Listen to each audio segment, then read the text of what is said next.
Hi, I'm Malika Bilal, and you're in the stream, live on Al Jazeera and YouTube. What challenges do first-generation immigrants encounter while running for public office? We speak with a few who are working to improve the communities they both serve and represent. And I'm Femi OK, and I'm going to tell you a little bit about the mayors we have on today's show. We have Magid Magid, who couldn't speak English when he first came to the UK from Somalia as a 5-year-old child. He is now Lord Mayor of Sheffield. In suburban Sacramento, California, Preet Didbal is the first Sikh woman in US history to head a city government. And Jimmy Matter, the son of undocumented immigrants, is the first Latino mayor of Burien, Washington. Do you have questions for them? How could you not? Leave them in the chat and we will get to them later in the show. And you can also tweet us at #AJStream. Hi, I'm Margot Ewan. I'm the North America Director for Reporters Without Borders, and you are in the stream.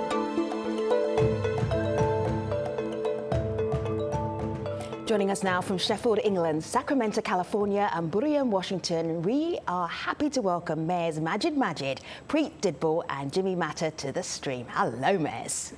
Hello, guys.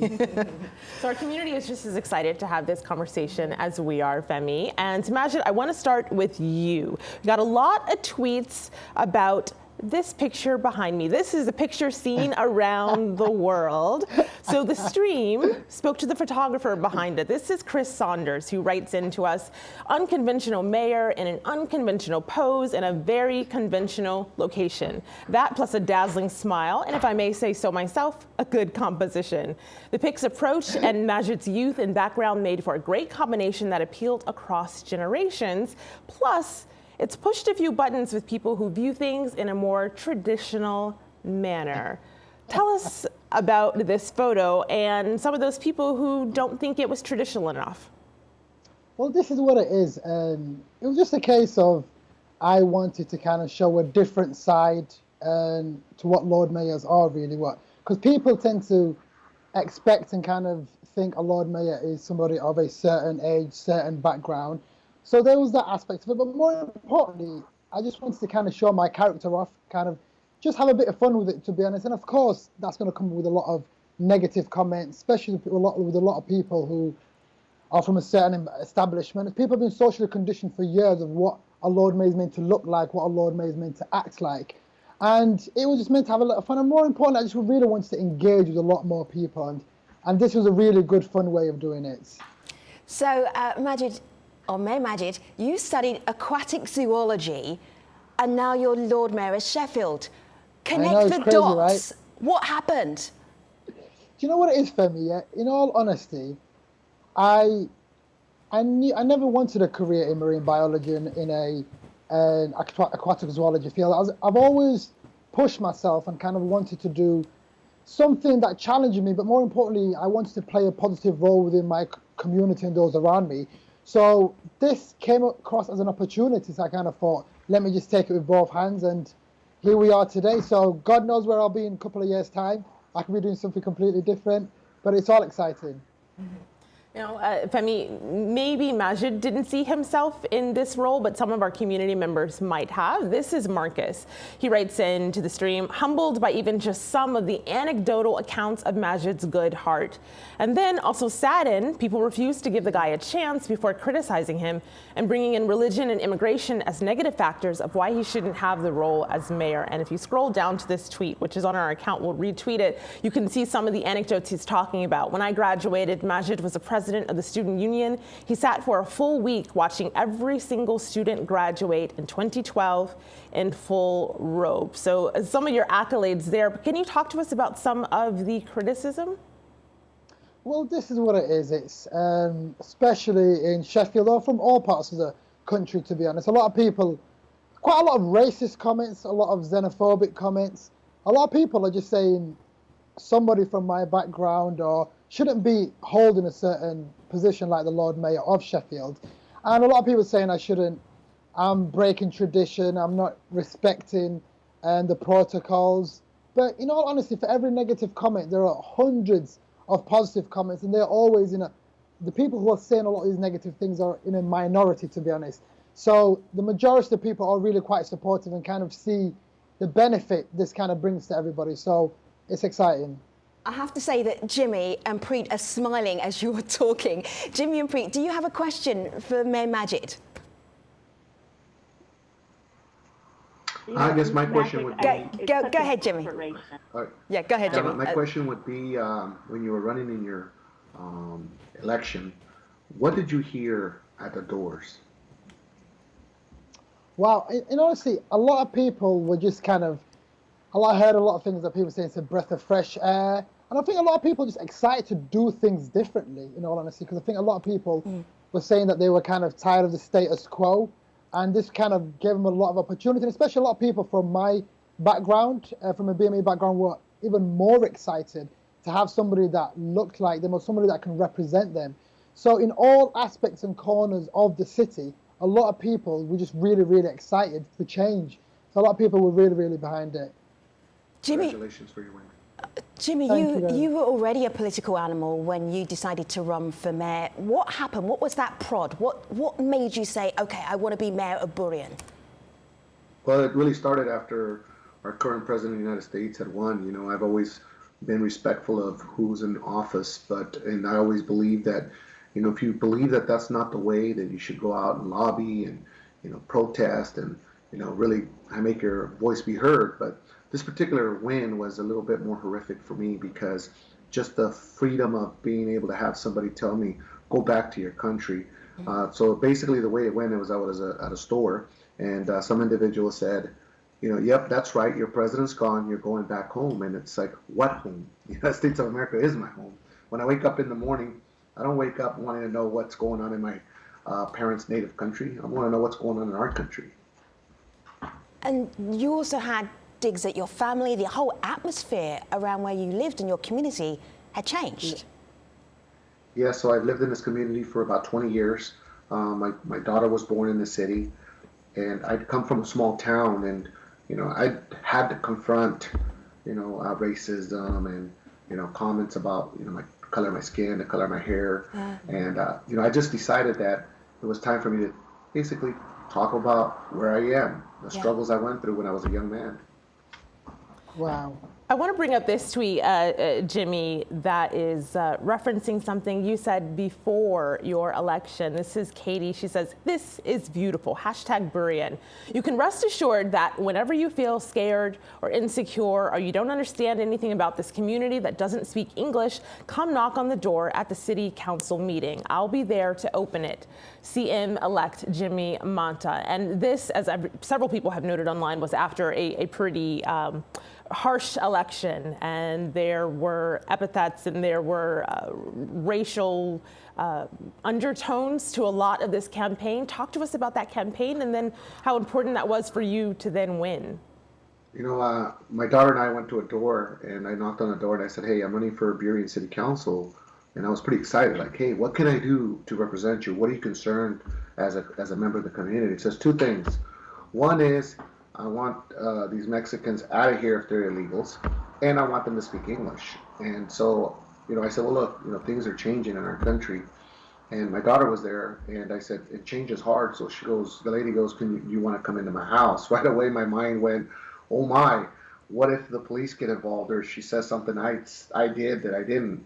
But I went ahead and went inside. And then she started, "Hey, my daughter is married to an African, in their home they speak English." And I said, well, look, we're a world economy. You know, when I negotiated a deal, I said, like, this company that came into our community spoke Spanish. They were from Spain, and they were building one of our bridges. The individual spoke Spanish. So I was negotiating for America. I was negotiating for our local community. I said, so the world has changed. And so what she said is, I said, well, we got to change our mind. And so all of a sudden she said, yes, we got to change our mind. I got to change my mind. She started crying. Now I'm scared. I'm going, oh, now she's crying. I'm saying, "Ma'am, are you okay?" And she just kept on saying, "I'm not racist. I got to change my mind." You know, I said, "Ma'am, I can tell you, when I win, you'll always be able to come to the door, knock on the door, and I'll be there to open it and to talk to you about whatever you may be scared of or something you may not understand." So I got up. I said, "Ma'am, I got to go hit other doors." She got up. She hugged me, and she said, "You got my vote." So I think in some of it there is racism, but in my community, as you can tell with the votes that we ended up getting and I ended up winning, is that not everybody feels like that, and the people that do, to a certain degree, I think it's because they're scared, right? It's not necessarily, some of them are racist, but some of them more than anything, I think, are just scared of the change. Preet, do you have a question for Mayor Matter? You know what? Obviously, perseverance, and you led the way. What were some of the questions or things that your daughter had as she went knocking door to door with you? I'm sure it was a learning experience for her as well. And how old is she? So my daughter's 15, my son's 21. It was an interesting year last year because my son ran for delegate of his union, the Carpenters Union. He's a union carpenter, and he won his election as a union carpenter delegate. My daughter ran as class senator for Racebeck Aviation High School, freshman senator, and she won her race. So we were right in the end of my campaign, and it's like, hey, Dad, now it's your turn. So, in my household, we organize our communities as a family, right? One of the things that I experienced, though, is right around when it was starting to get dark, I didn't really go knock on doors. And my sister, who managed my campaign, who was the first time ever to manage a campaign, she's 23, 24. I was looking for somebody that kind of looked like me, had my same values, and I said, well, where am I going to go find somebody to help me with my campaign? I said, my sister. And so she was out there organizing, and we did my mom was out talking to her friends. In fact, after I'd won, my mother's friend said, I can't believe your son won.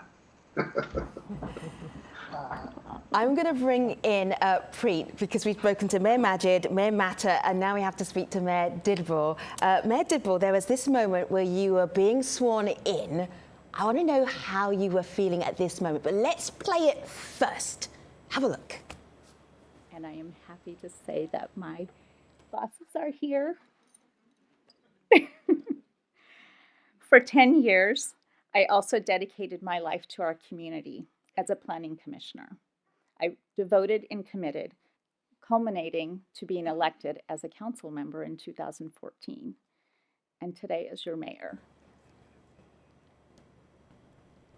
Preet, it was packed, absolutely packed. Can you remember how you felt as you were doing that first swearing in and talking to all of the people just there to see you?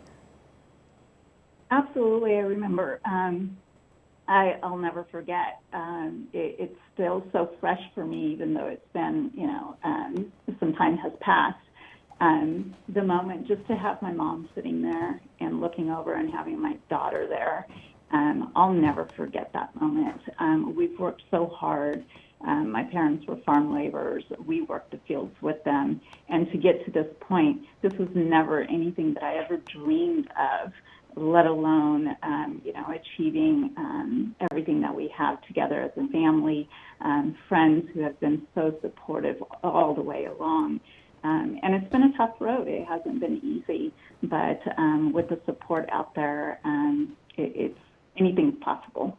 Anything's possible. And Preet, I think Joe here on Twitter would agree. She says, I was very excited by Mayor Didbal's historic win. It's a big step forward for Sikh American women in politics. I'd love to know her thoughts on how we encourage and provide tools to more Sikh women to run for office.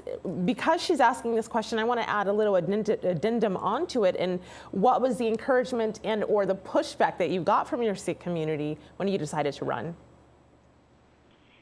Well, the encouragement was that we do need women. First and foremost, it was having women representing in city council. We don't see a lot of that, and we want more women to run, and I'm glad to see that happening now. We still need more women out there, and the encouragement really came from my father, obviously my mother as well, but my father and I had some very in-depth conversations, and the first time I even wanted to do something in the community, and when I became that planning commissioner, my dad's exact words were, "Why not you?" And it gave me such the energy to keep moving forward. And the big part for me was that nobody knows me. How do I get out there? And my dad said, I thought we taught you better than that. Put your stuff together, have the confidence enough to say that you know, and you will learn. And as you learn new things, you bring more people with you. And And going back to the question about how do we get people involved, we have to educate and we have to open the doors for them. I have a Summer at City Hall program which opens the gateways for kids. It's 10th and 11th graders who apply for the program. It's a 3-week program. They come and they learn about public service. They learn about civil service. They get to job shadow city employees. They get to learn how their city functions. How does local government work? When the lights are turned on, when they're turned off, what's happening? How are the streets taken care of? If you don't know enough about your community, how are you going to make a change? So my thing is start early. We got to get our youth engaged. And me being a single parent with my daughter, it was really, really important. And to see her sit at the chambers for 10 years as I was a planning commissioner, she was only 4, and she would sit in the chambers and learned how to do the Pledge of Allegiance, learned how to hit the gavel, and learned what staff reports were. And to have that involvement is really, really important for our youth so that they become more involved as they become older, because they are our future generations and they're our future leaders, and we got to take the responsibility to engage them. See, Mayors, listening to all of your stories, it strikes me that you are reinventing that position of mayor. It has been like this in the past, and now you're looking at it in a whole different way. Let me give you an example from Mayor Magid's Twitter feed. If you fancy being my consort or date for some of my duties today, send me a DM. We'll pick you up, look after you, and then drop you off. You are making being Lord Mayor extremely accessible. Is that your plan? Well, it is so important in this position. I'm sure the other guests will also agree that you need to be out there engaging with as many people as possible. And I think gone are the days where we expect people to come to us, and I think we really need to go out to people as much as possible. So I kind of thought to myself, what better way to just invite people and just really share this experience with as many people as possible, and also just to listen to people, and as well as meeting new people that I would not have met otherwise before. So I kind of thought, what a better way to use social media to engage with people, just to come along with, hear their stories, their struggles, and see how we can best help each other for the greater good, to be honest. And that was just one way I thought would be fantastic. It's something I'll continue to be doing for my entire term, to be honest.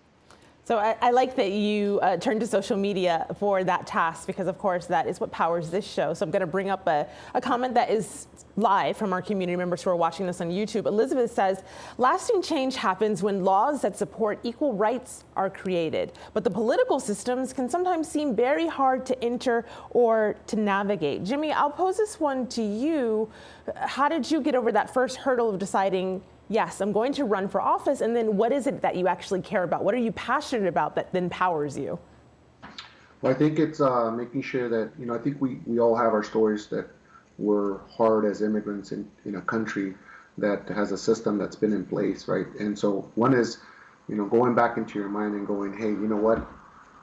Yes, I can do this. And then pushing forward. I think what happens is a person of color, sometimes, I can remember being called all sorts of names when I was growing up. And so sometimes you sit for a minute, you think about it, and you're going, can I do this? Am I going to be able to speak like some of the politicians? Am I going to be able to do this? But then you kind of go back and say, you know what? I'm just going to be me. I'm going to go tell my story, right? Like, for instance, I shared in my story, I didn't want to be shamed by society and talk about the death of my father. So I always used to say, my father died of a heart attack. But in reality, my father died of a drug overdose. My mother, she worked low-income jobs. It's tough for her. She lives with me. I'm going through struggles myself and making sure that, I don't get taxed out of my home, or that I'm able to pay my home. And so just being real with people. And then, it's tough. I mean, I'm not the person that was brought up in a political environment. I didn't have any relatives that were involved in politics. But more than anything, I think it's when you fight for what's right,